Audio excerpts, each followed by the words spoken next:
Advertisers are in the business of catching people's attention, and they'll sometimes fall back on jarring, unsettling, or just plain weird imagery to accomplish this. Sometimes it works because marketers are paid professionals, and many of them are great at their jobs. Sometimes it doesn't. And while it's safe to say that marketing is an inexact science, it's also safe to say that some of the people behind certain ad campaigns are dangerously insane and shouldn't be allowed within 10 feet of anything. So today, we're going over 16 insanely creepy product mascots that should have never been. Cross-like guy. People seem to either love or hate Crocs shoes, but their 2011 ad campaign did them no favors with either set. It featured print and street advertisements with a creepy, green, anthropomorphic croc named Crosslight for some reason, and its appearance alone was unsettling enough. But the ad campaign with the tagline "Feel the Love" drove home its point about how Crocs just love your feet by depicting these somehow sticky-looking green gremlins crawling all over women's feet like giant fungus while wearing a sleazily sexual expression.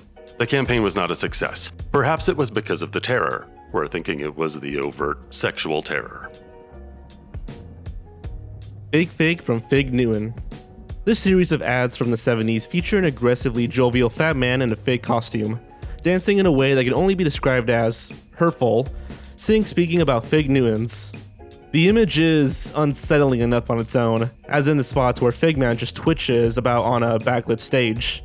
But a second spot really got the drop on young viewers. A boy comes home from school and asks his mom if there's any cookies. As mom goes for the closet, Figman pops out and scares the shit out of her. Look at that expression on her face. And during his entire performance, her face registers nothing more than, what the fuck was this obviously pedophile man doing in my pantry?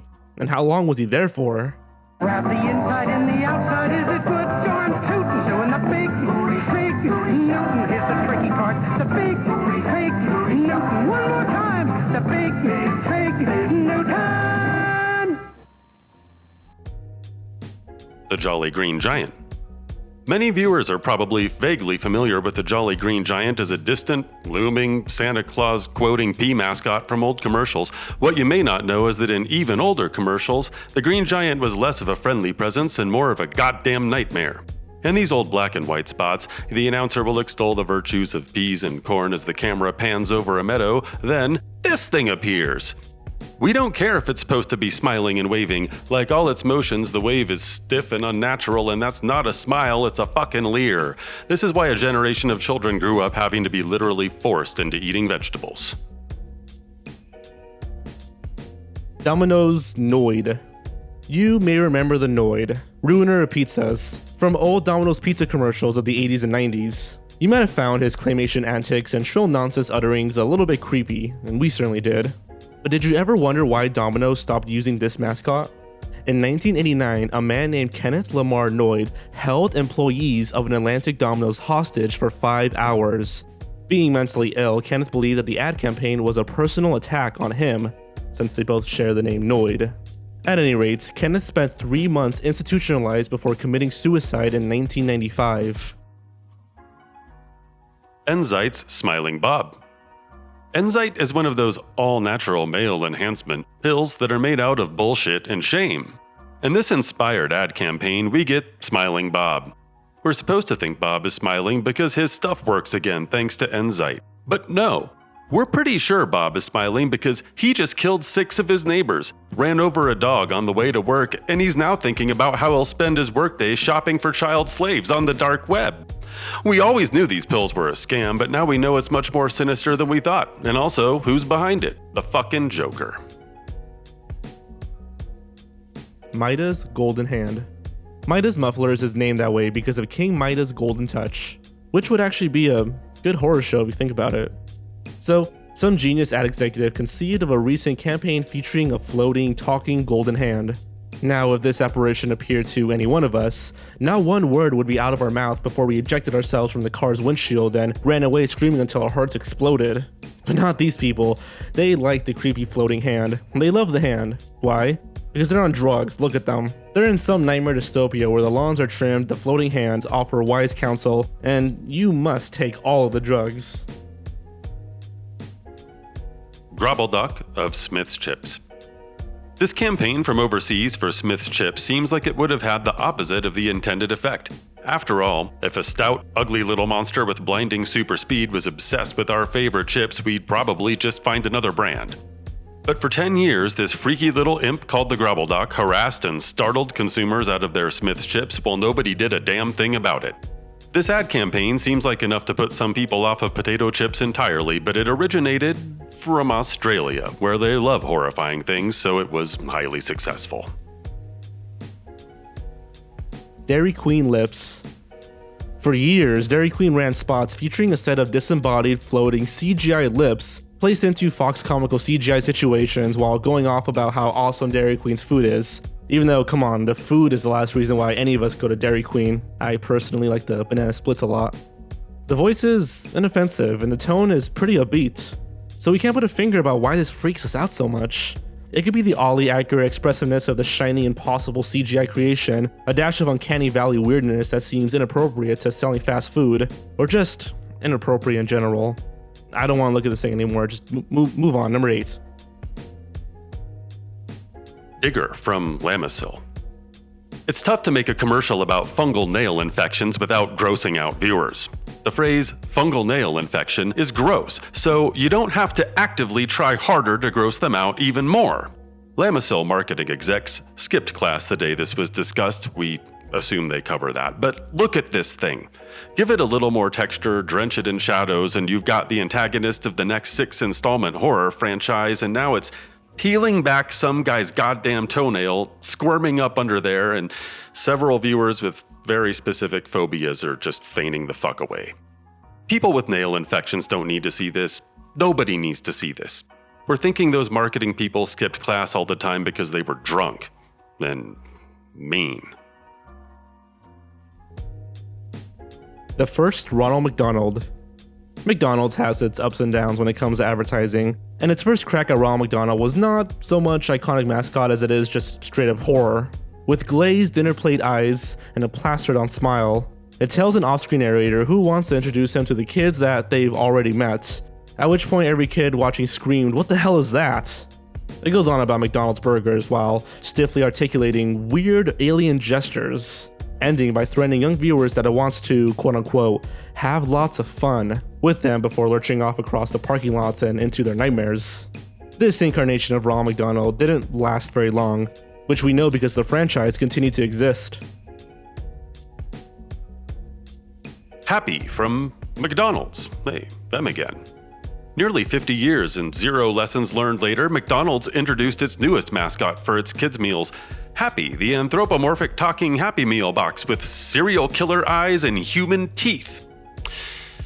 Introduced on Twitter, this image prompted the exact response you would expect, with the consensus split between "what the fuck is that?" and gibberish posts made through tears of sheer trauma. Whoever thought this was an appropriate mascot to sell food to children obviously misheard marketing as shark hunting in a crucial conversation with a college counselor.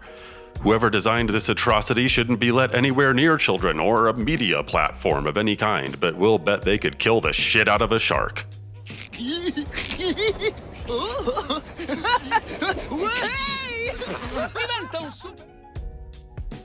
The original Michelin Man. The Michelin Man is the oldest creation on this list, debuting in an 1898 cartoon that looks about right, considering the time. And by the way, that translates to, "Cheers, the Michelin tire drinks up obstacles." Nothing wrong here, until somebody had the bright idea to try to bring this mascot to life, to appear at trade shows and the like. The result looked like this. And if this image makes you squirm a little, just imagine what the people in those costumes felt like. They looked like restraint-based torture devices. And the concerned looks of the people in the background do nothing to contradict that impression.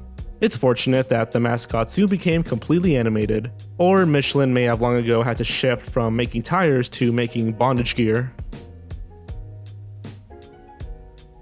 Quiznos Spongmonkeys. In 2004, Quiznos subs made me, personally, stop eating their sandwiches forever, and I really like them. Attention grabbing is one thing, edgy and weird is another. Well, 2 more things, but the Spongmonkey advertising campaign is a full frontal assault on the viewer's sanity. If these awful, shrill, corrupt things that should not be love these subs, which they do, listen. We love these subs! 'cause they are good to us. Then nobody should touch one again as long as they live. They bounce, they float, they pop in and out of existence and won't stop singing about subs in that fucking voice that splinters your soul like Voldemort. This isn't ill-advised or a marketing misfire. This is evil, demonic madness, and whoever created it, we should all just be glad that their plot was apparently foiled and hell hasn't come to reign on Earth for 1,000 years. Crinkles the Clown. In the 1960s, Sugar Rice Crinkle cereal debuted their standard clown mascot, failing to work out a few of the design kinks. For one thing, the clown makeup seems like it was applied by Crinkles the Clown himself, without using a mirror, which is kind of disturbing. For another, those eyes. We're not sure what it is about old-time clown mascots and their psychotic-ass eyes, but it just gets worse as the spot goes on. It's so good, I crinkle every time I eat it. Yeah. We could almost swear that Crinkles is being coerced. Perhaps his family is being held off screen, or there is a gun pointed at his balls, or something definitely just isn't right. The unsettling character was featured on the Sugar Rice Crinkles box as well, but that rendering wasn't nearly as scary. Holy shit. Sorry, we lied, it's way scarier. Lemonhead mascot. Lemonhead candy's great. You probably get some at the movie theater from time to time. It's the kind of thing that hardly even needs to be advertised. But if you're going to make people want to run out and buy some Lemonheads, how about an ad campaign with an actual lemon-headed man? How about it? Does looking at this unholy monster make you want to eat all the Lemonheads right now? And that's not all. You can follow him on social media. His Twitter bio is, "Hey, my head is a lemon, hit me up." And be subjected to weird and creepy videos and tweets from this soulless thing you already wish you'd never seen. What if Lemonhead was a living, breathing, everyday dude? A living, breathing, everyday dude whose head happens to be a giant freaking lemon. If they had to use this in an advertising campaign, they missed the obvious angle. Go buy Lemonheads, or we send this to your house at midnight. Kinder mascots. Finally, German candy maker Kinder decided in the 1980s to advertise their chocolate eggs by brutally violating the fragile psyches of children everywhere. And we don't know what the hell this thing is, or what it's supposed to be, or what it's saying, because it speaks some kind of perverted Smilish that only makes sense to those whose minds are already hopelessly broken.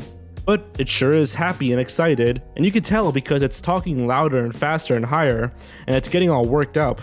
And we're pretty sure that's because it knows you'll never sleep right again, which is probably the only reason for its entire existence.